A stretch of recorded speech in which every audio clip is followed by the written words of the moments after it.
Meus irmãos, bom dia, com a graça e a paz de Jesus. As crianças estão convidadas a irem ao salão da cantina, ao salão social, para estarem ensaiando ali com o grupo delas.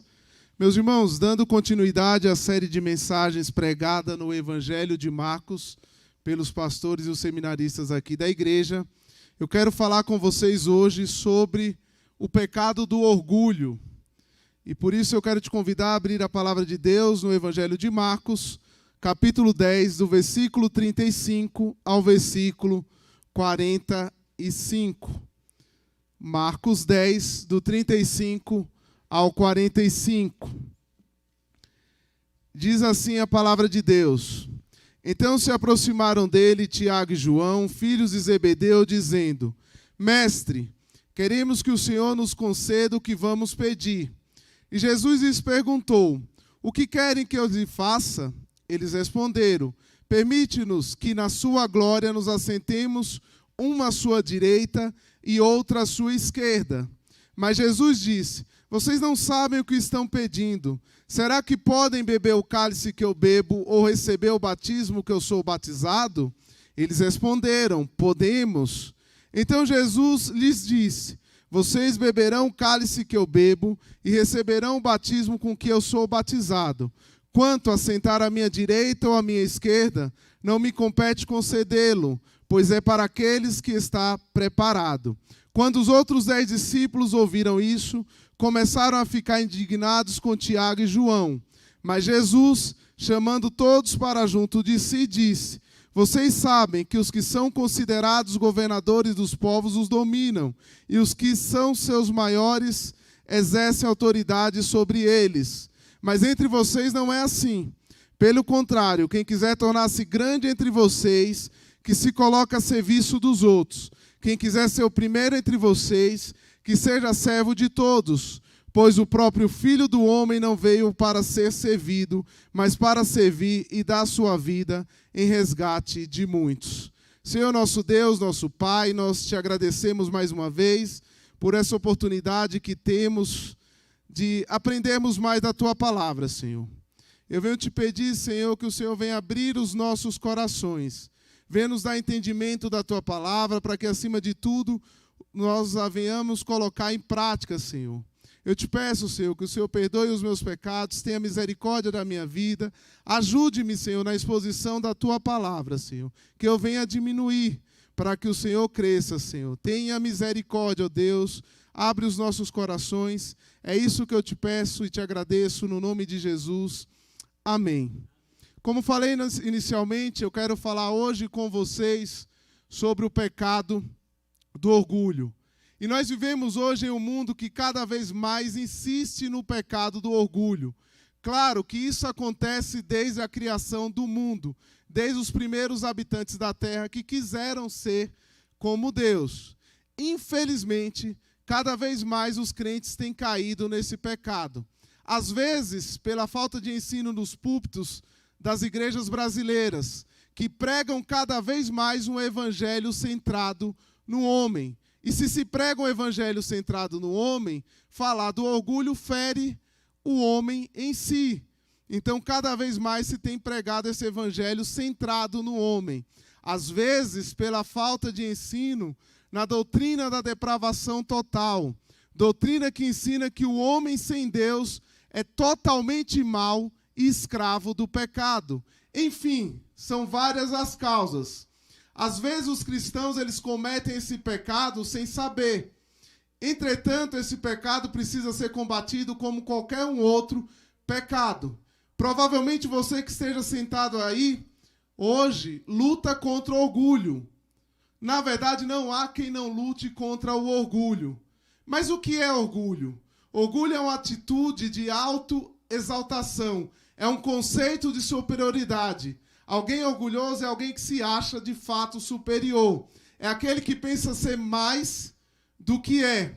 É um estado de independência de Deus, de maneira direta ou de maneira indireta. Um grupo de cristãos do século XVI, chamados puritanos, diziam que o orgulho é a víbora do coração. O meu amigo e coordenador de comunicação aqui da PIB, o Lucas Meloni, diz que o orgulho é um inquilino que mora no coração sem pagar aluguel. E diante desse assunto tão necessário e que muitas vezes é negligenciado, eu quero tratar hoje sobre algumas consequências do orgulho e como deve ser a nossa vida contra esse pecado do orgulho. Se você observar os versos 32 e 34 que não foram lidos, mas se você observar aí na sua Bíblia, você vai perceber que Jesus sobe a Jerusalém de maneira corajosa. Enquanto seus discípulos estão cheios de temor, ele sobe para dar a sua vida. Seus discípulos sobem com intenções egoístas. Jesus sobe para servir. Eles buscam a grandeza. Quanto mais perto da cruz Jesus chegava, mais o coração dos discípulos estavam endurecidos. Quanto mais Jesus se esvaziava, mais eles se enchiam de si mesmo. Essa é a terceira vez que Jesus fala da sua morte. Da primeira vez que ele falou sobre a sua morte, Pedro o reprovou. Da segunda vez que ele falou sobre o sofrimento e a morte, os discípulos discutiram entre eles quem seria o maior entre eles mesmos. Agora Jesus fala pela terceira vez e com mais detalhes. E Tiago e João buscam glórias pessoais, o que irrita os outros 10 discípulos, sentindo-se eles, então, traídos pelos dois. E diante desse contexto de orgulho dos discípulos e da humildade de Cristo, eu quero começar destacando algumas atitudes orgulhosas. Em primeiro lugar, o orgulho é manifestado na arrogância. Versos 35 a 37 nos diz o seguinte: Então se aproximaram dele Tiago e João, filhos de Zebedeu, dizendo: Mestre, queremos que o Senhor nos conceda o que vamos pedir. E Jesus lhes perguntou: O que queres que eu faça? Eles responderam: Permita-nos que na sua glória nos assentemos, um à sua direita e outro à sua esquerda. Junto com Pedro e André, Tiago e João faziam parte do grupo mais íntimo dos 12, aqueles mais próximos de Jesus. Pedro, Tiago e João tiveram o privilégio, por exemplo, de estar com Jesus em algum dos principais eventos de seu ministério, incluindo a transfiguração, a ressurreição da filha de Jairo e a sua agonia no jardim do Getsêmani. Suas posições privilegiadas, então, fizeram com que Tiago e João se achassem superiores aos outros discípulos. Um outro motivo que deve ter estimulado ali Tiago e João buscarem uma glória pessoal era, por exemplo, o desejo da mãe deles. Ela estava por detrás de tudo, tanto que Mateus, no capítulo 20, versos 20 e 21, nos mostra isso claramente. Diz assim: Então se aproximou de Jesus a mulher de Zebedeu, com seus filhos, e adorando-o pediu um favor. Jesus lhe perguntou: O que você quer? Ela respondeu: Mande que no seu reino estes meus 2 filhos se assentem, uma à sua direita e outra à sua esquerda. E muitos pais, meus irmãos, nos nossos dias, não são diferentes da mãe deles. Muitos querem somente que seus filhos, por exemplo, apareçam em peças na igreja. Muitos querem que somente os seus filhos cantem na igreja. Muitos querem que seus filhos estejam à frente de trabalhos na igreja. Muitos querem que seus filhos sejam os primeiros na escola. Muitos querem que os seus filhos sejam primeiro na faculdade. Que somente ele seja medalhista nos esportes. Sabe, eles não são muitos pais diferentes da mãe deles. Então, cuidado se você age dessa maneira. Um outro motivo que deva ter levado, talvez, a esse pedido, tenha sido provavelmente o nepotismo. A mãe de Tiago e João, Salomé, era irmã de Maria. Sendo assim, esses 2 discípulos eram primos de Jesus. Então, eles aproveitaram ali uma questão familiar para buscarem vantagens pessoais. E nós não podemos agir dessa maneira, por exemplo, para favorecer nossos familiares, seja na igreja, seja no mercado de trabalho ou em qualquer outra situação. Se seus familiares merecem determinada função, seja na igreja, seja no mercado de trabalho ou em qualquer uma outra área, que isso seja conquistado por mérito.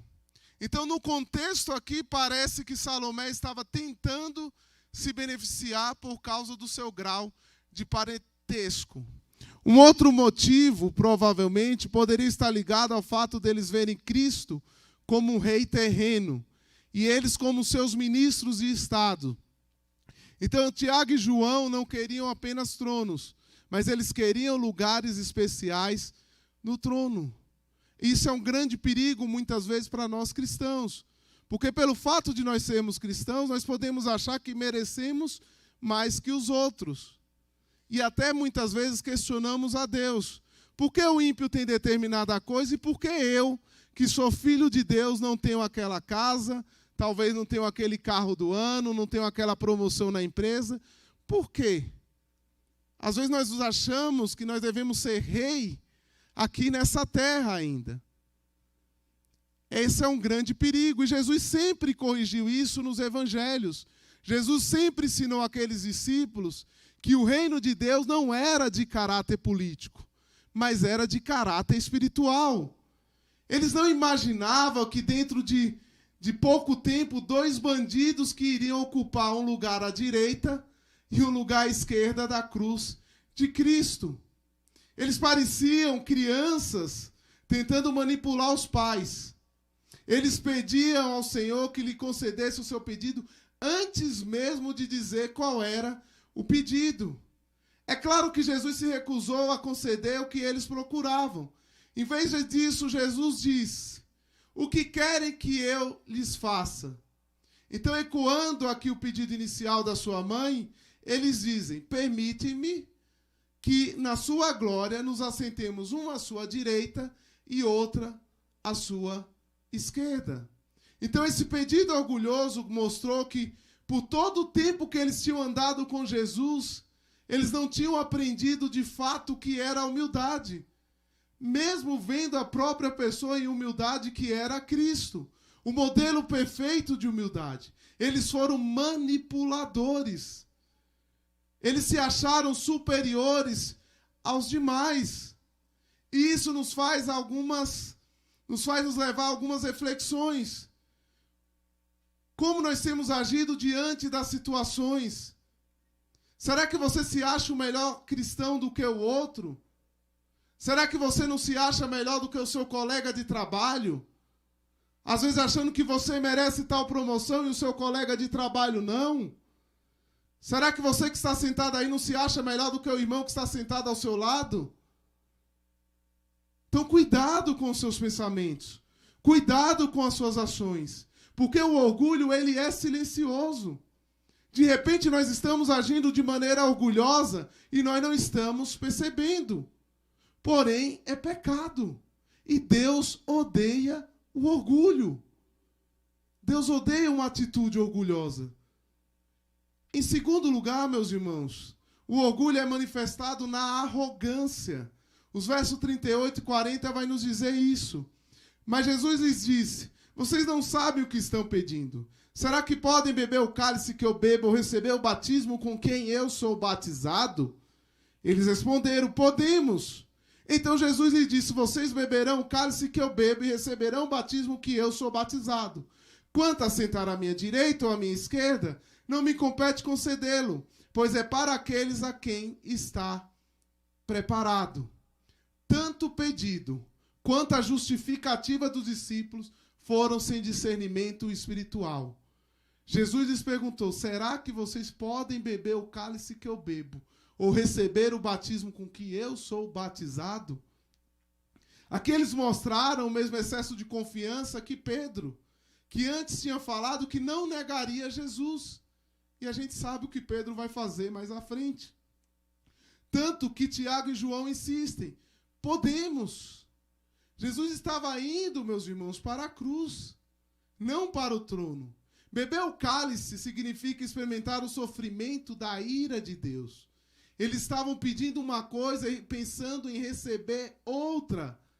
Eles queriam a glória enquanto estavam pedindo por sofrimento. Eles não faziam ideia do que estavam pedindo.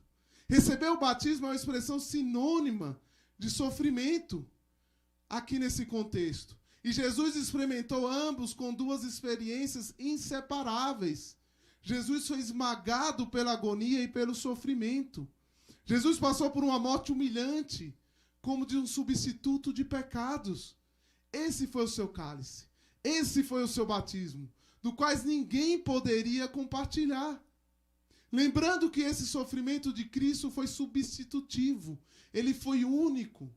E seus seguidores jamais poderiam fazer.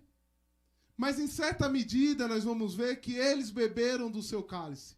Pois Tiago foi o primeiro apóstolo a ser martirizado.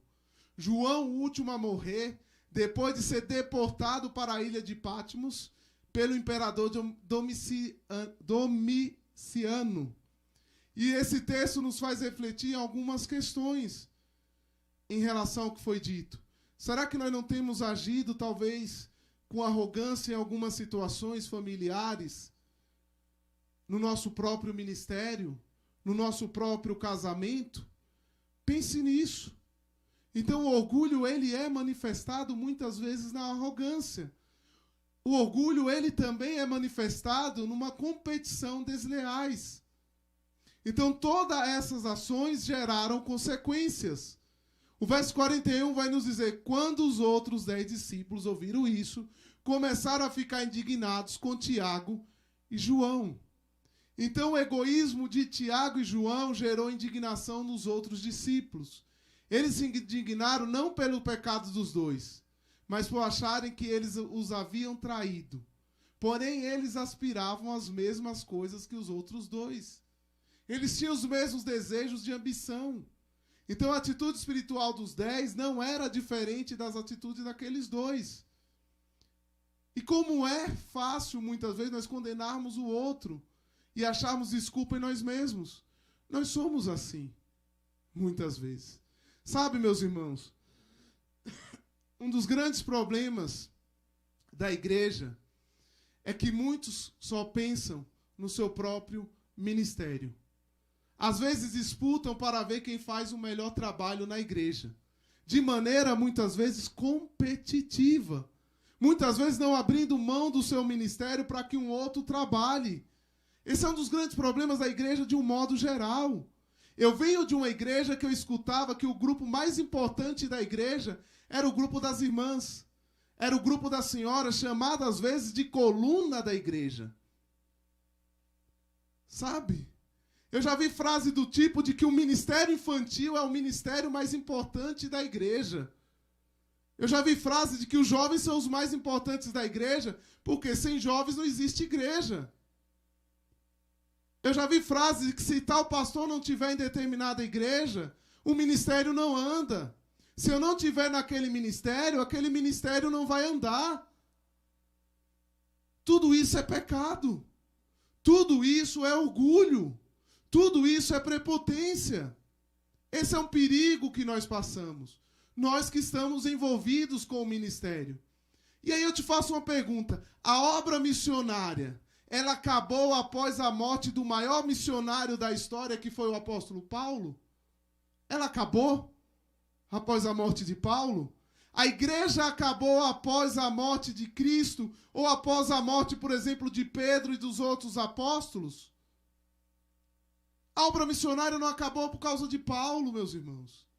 A igreja não acabou por causa de Pedro e por causa dos apóstolos. Sabe por quê? Porque Deus não dependia deles. Sabe por quê? Porque Deus não depende do Gileade para a obra dele. Deus não depende de você que está aí sentado. Deus não precisa dos seus talentos. Deus não precisa dos seus recursos. Deus não precisa das suas habilidades para continuar a obra dele. Se eu não fizer ou você não fizer, outro faz e Deus levanta. A obra é dele, a salvação é dele, a glória é dele. Tudo pertence a ele.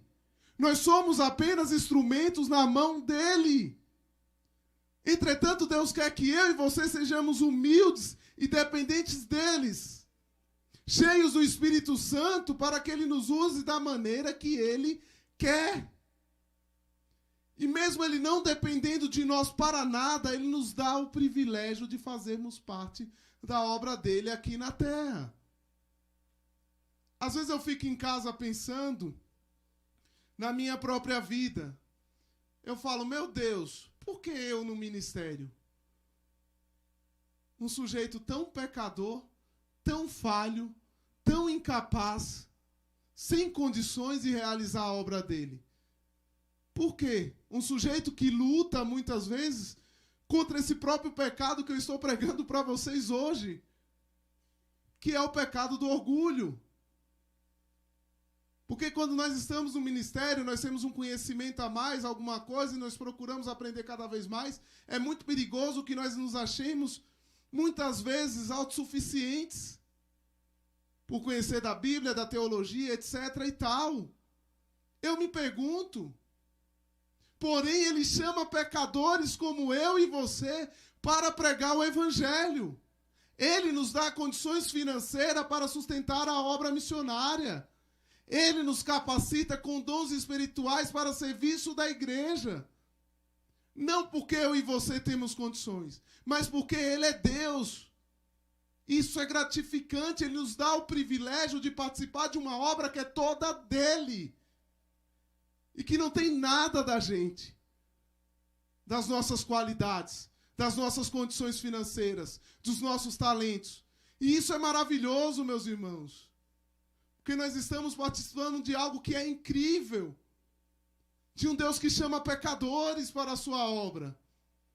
E eu sempre lembro do apóstolo Paulo na sua primeira carta aos Coríntios, capítulo 15, verso 10, quando ele vai dizer, mas pela graça de Deus eu sou o que sou.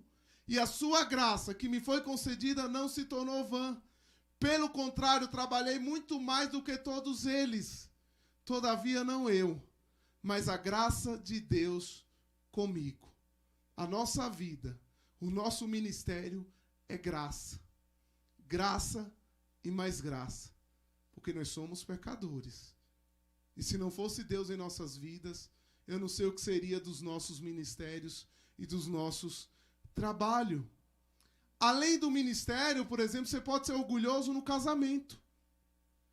Sabia que alguns casamentos eles não acabam por causa de adultério, traição? Muitos casamentos acabam por causa do orgulho. Às vezes o marido não quer ceder a uma opinião da esposa. Às vezes a esposa não quer ceder a uma colocação do marido. E ficam lutando, sabe? Eu não vou abrir mão do que eu quero por eu ser melhor do que a minha esposa ou por eu ser melhor do que o meu marido. Egoísmo, orgulho. Então, às vezes é uma questãozinha simples, é ceder uma coisa, é ceder uma posição, é ceder uma vontade do outro, você pode estar salvando o teu casamento. Às vezes não é uma coisa não tão terrível, às vezes não é nenhuma traição, como eu falei, é ceder ao outro alguma coisinha, sabe, para que você salve o seu casamento. Você pode ser orgulhoso, por exemplo, na criação de filhos. Quando você acha que seus filhos são melhores ou mais bem criados que o filho do outro. É muito comum os pais acharem isso. O meu filho é diferente, o meu filho foi bem criado. Pois foi eu quem criei o meu filho. O filho de fulano, meu Deus. É uma vergonha para a sociedade, para a igreja. Orgulho. Prepotência. Você pode ser orgulhoso, por exemplo, no seu trabalho. Achando que sem você a sua empresa não vai andar. A empresa que você trabalha. Sabe, são tantas maneiras de sermos orgulhosos. E isso é muito desleal nessa sociedade desonesta. Tanto que Jesus agora vai usar o exemplo dos governadores. O verso 42 vai nos dizer, mas Jesus, chamando todos para junto de si, disse, vocês sabem que os que são considerados governadores dos povos os dominam, e que os seus maiores exercem autoridade sobre eles. Então, naquele contexto, os discípulos estavam seguindo exemplos errados. Eles não estavam imitando a Jesus. Eles estavam admirados com a glória e a autoridade dos governadores romanos. Homens que amavam ali as suas posições de autoridade. E boa parte dos governantes, eles são assim. São ambiciosos, são autocráticos, são arrogantes, são orgulhosos, são ditadores, são dominadores. A maioria deles são assim. Nada diferente do que acontecia em Roma. E esse é o conceito de grandeza que predomina no mundo. Ser grande, no conceito do mundo, é ser servido e ter poder sobre os outros. Ser grande no conceito do mundo é usar a autoridade sobre as pessoas para conseguir algo em troca. Algo completamente diferente do cristianismo. Então essas são algumas consequências do pecado, do orgulho. A arrogância, a prepotência, a competição desleal.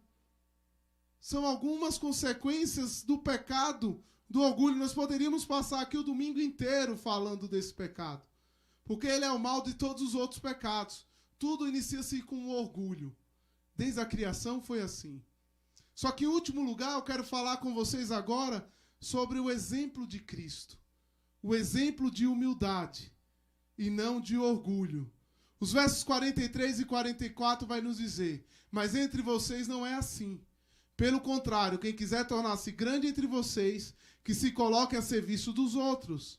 E quem quiser ser o primeiro entre vocês, que sejam servo de todos. Então, no reino de Deus, a pirâmide ela está invertida. A grandeza ela vai ser medida pelo serviço e não pela dominação. Ser grande é ser servo. É estar a serviço dos outros em vez de ser servido pelos outros. Nós, que somos discípulos de Cristo, devemos ser diáconos. Aquele que serve. Nós devemos ser escravos um dos outros. Tanto que no verso 44, na língua original, para servo, aqui está a palavra doulos, que pode ser traduzida por servo, mas provavelmente a melhor tradução é escravo. E o escravo não tem vontade. O escravo faz a vontade do outro. Olha só o que Jesus está nos falando. Não são as minhas vontades. Não são os desejos do Gileade, que deve estar acima de tudo. Mas o desejo do próximo. Mas a vontade do próximo. Esse é o nosso cristianismo. Esse é o evangelho de Jesus. Jesus, ele foi esse grande exemplo de humildade. O verso 45 vai dizer o quê? Pois o próprio Filho do Homem não veio para ser servido, mas para servir e dar sua vida em resgate por muitos. Jesus é o Criador. Jesus é o dono e Senhor de todo o universo. Mesmo assim, ele lavou os pés dos discípulos. Sendo o Senhor, ele andou por toda a parte fazendo o bem e libertando os oprimidos. Sendo o Senhor, ele usou o seu poder não em benefício próprio, mas para socorrer os aflitos. Ele veio para servir e não para ser servido. E Paulo vai falar sobre isso lá na sua carta aos Filipenses, no capítulo 2, versos 5 a 8, mostrando que nós devemos primeiro buscar o interesse dos outros, e depois ele vai usar o exemplo do próprio Cristo, que se esvaziou, que tornou-se servo, que se humilhou até a morte de cruz. Tanto que ele vai dizer, lá em Filipenses 2, a partir do 5, tende em vós mesmos o mesmo sentimento que houve também em Cristo Jesus, que mesmo existindo na forma de Deus, não considerou o ser igual a Deus, algo que deveria ser retido a qualquer custo. Pelo contrário, ele se esvaziou, assumindo a forma de servo, tornando-se semelhante dos seres humanos e reconhecido em figura humana. Ele se humilhou, tornando-se obediente até a morte e morte de cruz. Cristo é o nosso maior exemplo de humildade. É Cristo. Não é o meu pai, não é sua mãe, não são seus avós, os seus pastores, não é o Gileade. O maior exemplo de humildade que nós temos é o próprio Senhor Jesus Cristo. Então, no reino de Deus, ser grande é ser servo. E ser poderoso não é ter autoridade sobre muitos, mas é servir a muito. E com isso nós chegamos ao fim do versículo que transpira aqui Isaías 53. Vindo para servir, dar a sua vida. Então essa morte não era o limite do serviço e da existência para Jesus, mas a plenitude e o ponto culminante aqui. A morte na cruz tornou perfeita a sua vinda. A morte na cruz tornou perfeita a sua encarnação. Sua vida é dada em resgate, em oferta pelo pecado, como Isaías vai nos dizer. Então Jesus entregou a sua vida, não em lugar de poucos, mas em lugar de muitos, sem qualquer distinção de raça, sem qualquer distinção de nacionalidade, sem qualquer distinção de classe, de idade, de sexo. Sendo assim, nós aprendemos com Jesus que as boas novas da salvação é para todos. O evangelho, ele é para o rico, como ele é para o pobre. Ele é para o branco, ele é para o negro. O evangelho é para o corrupto. O evangelho é para o bandido. O evangelho é para a prostituta. Todo mundo tem o direito de ouvir a mensagem da salvação. Porque esse resgate foi pago não para Satanás, mas para o próprio Pai. E esse ato de se humilhar deveria ser refletido nos 12, em todos nós que somos seus seguidores. Então, cada seguidor de Cristo, pela graça de Deus, deve mostrar amor um para com os outros e lutar todos os dias contra o orgulho do pecado. Todos os dias. Eu não falo isso somente para vocês. Eu falo isso, como eu falei no início da mensagem, a mim também. Que luto diariamente contra o pecado do orgulho, porque às vezes nós estamos sendo orgulhosos mesmo sem perceber. Numa situação mínima, às vezes. Essa deve ser a nossa luta diária. Lute contra o orgulho do pecado. Seja imitador de Cristo, olhe para Cristo. Não olhe para os discípulos, porque os discípulos são tão parecidos com a gente. Eles queriam grandeza, eles eram ambiciosos. Eles não faziam ideia do que Cristo iria passar na cruz. Embora eles tivessem experimentado, todos eles, tendo somente João, segundo a tradição, morrendo de morte natural. Mas um João que ficou preso também, até chegar à sua morte. Então, meus irmãos, eu quero nessa manhã convidar agora você a baixar sua cabeça e refletir em tudo o que foi pregado hoje. Em tudo. E faça as seguintes perguntas a você mesmo. E eu faço a mim também. Será que você não tem sido orgulhoso no seu ministério na igreja? Será que você não tem sido orgulhoso no seu trabalho? Será que você não tem sido orgulhoso diante dos seus familiares? Ou talvez você esteja sendo orgulhoso no seu casamento, a ponto de não ceder ao seu cônjuge alguma coisa simples, muitas vezes. São tantas maneiras de nós sermos orgulhosos, meus irmãos. Só que hoje Deus está te dando a oportunidade de confessar o pecado do orgulho. Arrependa-se e volta a ser totalmente dependente de Deus. Porque não há nada mais gratificante do que ser dependente de Deus, entendendo as nossas limitações, sabendo que é Ele quem vai agir por nós, seja no nosso trabalho, seja no nosso casamento, seja no nosso ministério, na igreja local, diante dos nossos filhos. É Ele quem está conosco. Ele é o exemplo, Cristo é o exemplo que devemos seguir para a humildade. Talvez você que me escuta hoje, seja aqui ou seja pela internet, esteja sendo orgulhoso a ponto de dizer: eu não preciso desse Deus para ser salvo. Muitas pessoas pensam dessa maneira. Eu tenho a minha vida, eu tenho o meu dinheiro, eu tenho a minha família. Jesus era somente um revolucionário, um cara legal por aí.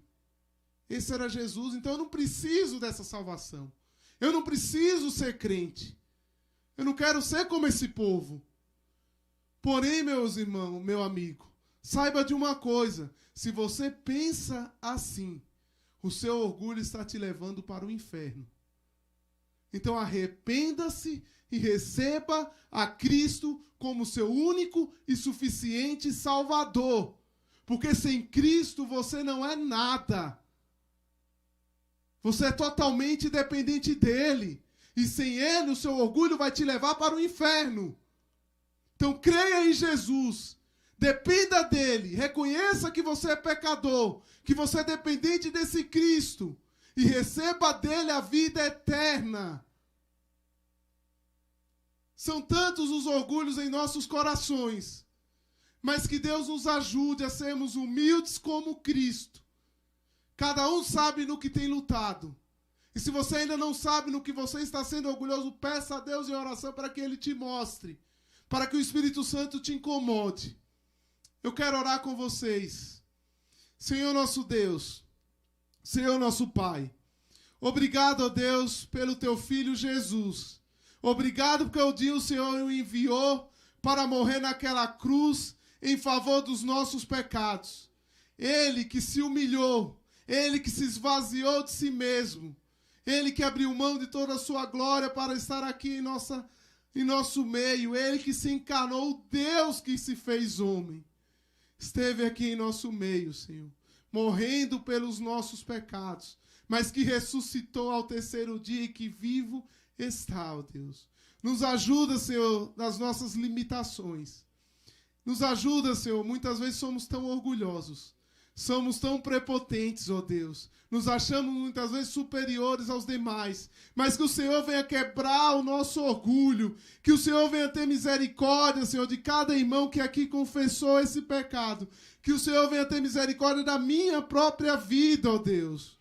Usa-me, Senhor, me ajuda, Senhor, tira qualquer orgulho, tira qualquer prepotência, que nós venhamos nos humilhar diante de Deus, que nós venhamos nos deixar ser usado por Ele, Senhor, entendendo que nós somos falhos e pecadores e que o Senhor não depende de nós para nada, porque o Senhor é um Deus soberano, mas o Senhor nos dá o privilégio, o prazer de participar da Tua obra aqui nesta terra, ó Deus.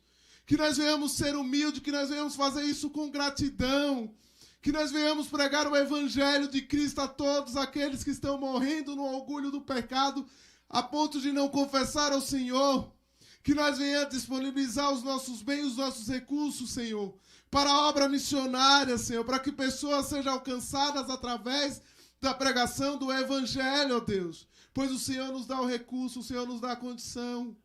Que o Senhor venha distribuir os seus dons à Tua igreja, Senhor. Que cada um dos meus irmãos que aqui estão presentes estejam aptos a servir por gratidão, Senhor. Ajuda, Senhor, cada um de nós. Ajuda-nos, Senhor, que nós venhamos cada vez mais olhar para Cristo, que foi o exemplo perfeito de humildade, Senhor. É isso que eu te peço, ó Deus. É por isso que eu te agradeço, por Jesus. E nós oramos assim, no nome dEle, em nome de Jesus. Amém e amém. Que Deus os abençoe.